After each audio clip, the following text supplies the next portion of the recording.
আমি তো আছি ও আমার যখন ডেকেছে আচ্ছা ঠিক আছে আমি ঘরে যাচ্ছি কাজে আছি স্টেশন থেকে আছে তুমি কি বিয়ে করেছো? না হ্যাঁ না বিয়ে করনি তো? বিয়ে করিনি। এ বলছে হ্যাঁ করেছে। আমি ঠিক আছে আমি ঘরে আছি তুমি হচ্ছে গিয়ে কাগজটা দেখাও বা যে বলেছে তার হচ্ছে গিয়ে সে তো বলবে যে হ্যাঁ আমি তো সেই দুদিন না 3 দিন বাড়িতে কে তুমি?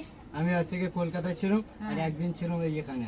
এখানে কোথায়? এই হচ্ছে গিয়ে এটা হচ্ছে গিয়ে বন্ধুর কাছে এখানে। আর এই যে তোমার যে বাচ্চাটা যে শরীর খারাপ এই বাচ্চাটা যে শরীরে এই অবস্থাতে ও তো এতবার তোমার ডেকেছে বা তোমার কাছে আমার কাছে আছে গেছে যায়নি আর আমার কাছে যে কবার ফোন করেছে গালাগালি করেছে বলে আমি আসিনি। ঠিক আছে আমি জানি না। এবারে ও আমার সকাল থেকে বলেছে একটা বাচ্চা অসুস্থ তো বাচ্চা দুটো কার? তোমার তো তোমার বাচ্চা তো ওর বাচ্চা নয় তো? আমি যা কথা বলছি কথাগুলো ভালো করে শুনবে। বাচ্চা দুটো ওর নয় তো তোমার তো? তাহলে তুমি বাচ্চা দুটো এনে এও তোমরা দুজনে বিশাল নাটক করছো এই জায়গায়। আমি তো আজকে থেকে নয় অনেকবার তোমাকে কিন্তু তোমাকে ওয়ার্নিং দিয়েছি যে একসঙ্গে তোমরা সংসার করলে সংসার করো না হলে দুজনে আলাদা থাকো বলেছিলাম তো। দুজনে তুমি তো আলাদা থেকে কেটে গিয়ে ফের ওর ডেকে ফের তুমি আসা যাওয়া করেছো। বাবা এক জায়গায় হয়েছে ভালো হয়েছে তোমার সদস্য ওখানে বসে বিচার করলো আমার কাছে ফোন করলো সদস্যের সাথে কথা বললাম মিটমাট করে তোমাদের দিলে তো ফের এখানে দুজন তো বাচ্চাদের সংসার করছে ভালো মতো। আমি এখানে এও বলেছি তুই যাই কর কি দায় পড়েছে তোমার দুটো বাচ্চা ও মানুষ করে কি দায় পড়েছে? ও লোক জানাজানি করেছে বলে আজকে লোক আসছে মারধর করবে তুই ওখানে ঘরে থাকিস না। ঠিক আছে পার্টির লোক ও 10-12 জন আইলেও আছে করতে পারে। আমি ওই ভয়তে আমি সরে গেছি গিয়ে আমি এখানে একদিন ছিলাম তারপর কলকাতায় ছিলাম।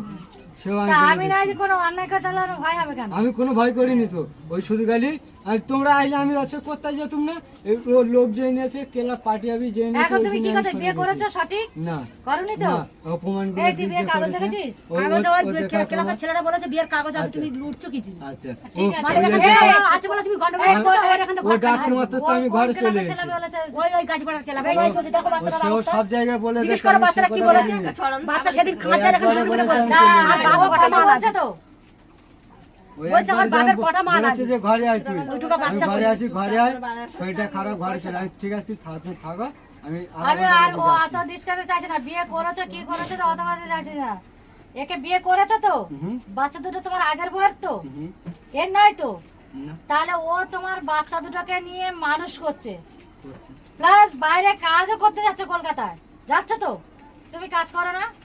আমি আছে আমার এই কদিন কাজ ছিল না আছে অন্তত 10-15 দিন কাজ ছিল না।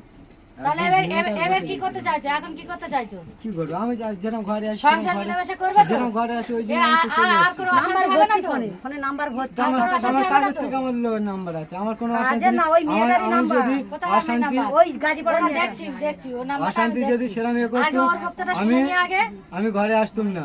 আমি জানি কোনো অশান্তি 2-3 দিন হয়ে গেছে কোনো অশান্তি হবে না আমি ঘরে যাচ্ছি আমার মতন আমি সোজা ঘরে। কেন অশান্তিটা কি কারণে হচ্ছে? অশান্তি কারণ হলো আমার ফোনে ব্যালেন্স নেই। ঠিক আছে আমার একটা মৌখালি একটা লোকের কাজ করতাম ও দুপুরবেলা ফোন করেছে তার সাথে কথা বলছে আমার ফোনে ব্যালেন্স নেই তার মধ্যে এ ফোন করছে আর এ 2 মিনিট পরে ফোন হলেও করবে আমি ওর সাথে কথা বলিনি ফোনটা ব্যস্ত হয়েছে।